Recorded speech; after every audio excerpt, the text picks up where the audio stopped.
బే బేసిక్‌గా ఫోన్లు, ఇంటర్నెట్టు వాడే వాళ్ళకు ఈ కార్పొరేట్ ప్రపంచం వాళ్ళ ఆలోచనలు ఏ విధంగా ఉంటాయి అనే ఐడియా అంటే అందరికీ అనుభవమే గదా! ఫర్ ఎగ్జాంపుల్ మొదట్లో ఏమో తక్కువ రేటుకి ఇస్తారు. ఆ కాంపిటీషన్‌ని తట్టుకొని ఒకరో ఇద్దరో నిలబడతారు మార్కెట్‌లో. మిగిలిన వాళ్ళందరూ ఎగిరిపోతారు. ఎగిరిపోయిన తర్వాత ఏం జరుగుతది? రేట్లనేటివి పెంచుకుంటూ పోయి దూల తీర్చేస్తారు. ఇప్పుడు మీరు ఫోన్లు తీసుకోండి. అంటే ఫోన్లు ఇన్ ద సెన్స్ మన ప్యాకేజీలు.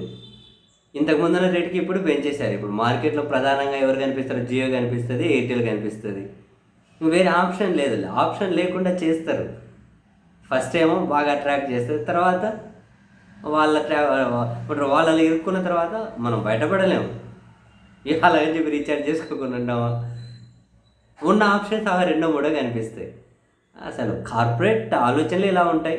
ఆఫ్‌కోర్స్ ప్రభుత్వాలు కంప్లీట్‌గా అటువంటి వాళ్ళకు మద్దతు ఇస్తూ పోతుంటే అది వేరే విషయం. సరే, ఇప్పుడు ఈ చర్చ అంతా ఎందుకంటే తాజాగా భారతదేశంలో ఇప్పటికే జియో, ఎయిర్టెల్ మధ్య ఇటువంటి కుబేర్ల మధ్య కొట్లాట ఉంటే మరో ప్రపంచ కుబేరుడు భారత మార్కెట్‌లో రావడానికి దాదాపు రంగం సిద్ధమైనట్లే. స్టార్లింక్, ఎలన్ మస్క్ ఉపగ్రహ ఆధారిత ఇంటర్నెట్ సేవలు అందించడం కోసం స్టార్లింక్ భారత మార్కెట్లో అడుగు పెట్టడం దాదాపు కన్ఫామ్ అనే చర్చ నేషనల్ వైడ్ అయితే జరుగుతూ ఉంది. అఫ్కోర్స్ అక్కడ ట్రంప్ గెలిచారు అంటేనే ఇక స్టార్లింక్ భారత మార్కెట్లోకి వచ్చేసినట్లే అనే అభిప్రాయం దేశ ప్రపంచ రాజకీయాల మీద కాసింత అవగాహన ఉన్న వాళ్ళకైనా ఈజీగానే అర్థమవుతుంది. ఎప్పటి నుంచో ఎలన్ మస్క్ భారత ప్రభుత్వంతో ఒక రకమైనటువంటి అగ్రిమెంట్ కుదుర్చుకొని, ఒక డీల్ కుదుర్చుకొని వచ్చేకి ప్రయత్నాలు చేస్తున్నారు స్టార్లింక్. ఒక పక్క టెస్లా, మరోవైపు అనుకోండి స్టార్లింక్ కూడా ఎప్పటి నుంచో. కానీ కుదరలేదు. ఇప్పుడు ఇంకా కుదిరేటట్లే కనిపిస్తోంది. తాజాగా అన్ని భద్రతాపరమైన నియమాలను అవన్నీ పాటించుకుంటూ ఏంటి ఎలాగని చెప్పి మాకు భారత మార్కెట్లో అనుమతి ఇవ్వండి అని చెప్పి భారత ప్రభుత్వం ముందు వాళ్ళు ఒక అప్పీల్ పెట్టారు, ఒక రిక్వెస్ట్ పెట్టారు. భారత ప్రభుత్వం కూడా అవును, స్టార్లింక్ నుంచి తాజాగా ఒక అప్పీల్ వచ్చింది, దాన్ని పరిశీలించి అన్ని నియమాలు పాటించినట్లుంటే అనుమతిస్తాము అన్నారు. అఫ్కోర్స్ ఫ్యూ డేస్ బ్యాక్ కనుక మనం చూస్తే సెంట్రల్ మినిస్టర్ జ్యోతిరాదిత్య సింధియా, ఆయన అన్నారు కదా, మార్కెట్లోకి మరో కొత్త ప్లేయర్ వస్తారు. కొత్త ప్లేయర్ వస్తే అంటే కొత్త ప్లేయర్ అంటే ఏనే అని దాని అర్థం. కొత్త ప్లేయర్ వస్తే పోటీదారులు ఎక్కువైతే తక్కువ రేటుకు జనానికి ఇంటర్నెట్ అందుబాటులోకి వస్తుంది అన్నది కేంద్ర మంత్రి గారి కామెంట్స్.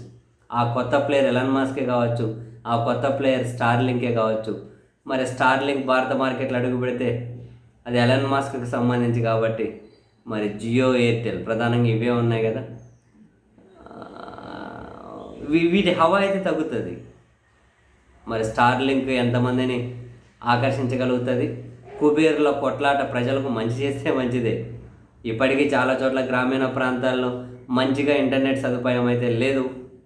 మరి ఉపగ్రహ ఆధారిత ద్వారా సేవలు అందిస్తామని చెప్తున్నటువంటి స్టార్లింకు గ్రామీణ ప్రాంతాల వరకు కనుక ఎవరైనా స్టార్లింకా, జియోనా, ఎయిర్టెల్లా ఎవరి సేవలు అందించిన గ్రామీణ ప్రాంతాల వరకు కనుక వెళ్ళి మంచి సర్వీస్ ఇవ్వగలిగితే ఓకే.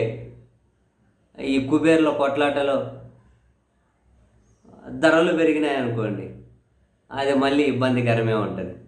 యాక్చువల్గా ఇంతకుముందు స్పెక్ట్రమ్ కేటాయింపులు అనేటివి ప్రత్యక్ష వేలం ద్వారా కేటాయించేవాళ్ళు, కానీ ఇప్పుడు అడ్మినిస్ట్రేటివ్ పద్ధతిలోనే కేటాయిస్తూ ఉన్నారు. సో ఇవన్నీ కూడా ఎలన్ మస్క్ స్టార్లింక్కు అనుకూలంగానే ఉన్నాయి. వెరసి ఒకటైతే ఫ్యాక్ట్, ఏ పరిణామం చూసినా, ట్రంప్ గెలవడాన్ని చూసినా, స్పెక్ట్రమ్ కేటాయింపులు ప్రత్యక్ష వేలం కాకుండా అడ్మినిస్ట్రేటివ్ విధానంలో కేటాయించడం దగ్గర నుంచి చూసినా, భద్రతా నియమాల నుంచి చూసినా, ఏ విధంగా చూసినా స్టార్లింక్కి భారతదేశంలో ఎంట్రీకి మార్గం సుగమమే. నెక్స్ట్ ఇంకా ముహూర్తం చూసుకొని అనుమతులు ఇచ్చేస్తే స్టార్లింక్ భారత మార్కెట్లోకి రాకుండా ఇంకా ఆపే పరిస్థితులు అయితే ఏవీ లేవు. డెఫినెట్లీ రాబోతోంది. ప్రజలకు మేలు జరిగితే మంచిదే, కాదు కూడదని చెప్పి మళ్ళీ వాళ్ళతోలే వదిలేసేటట్లు అయితే తెలియదు ఇంకా.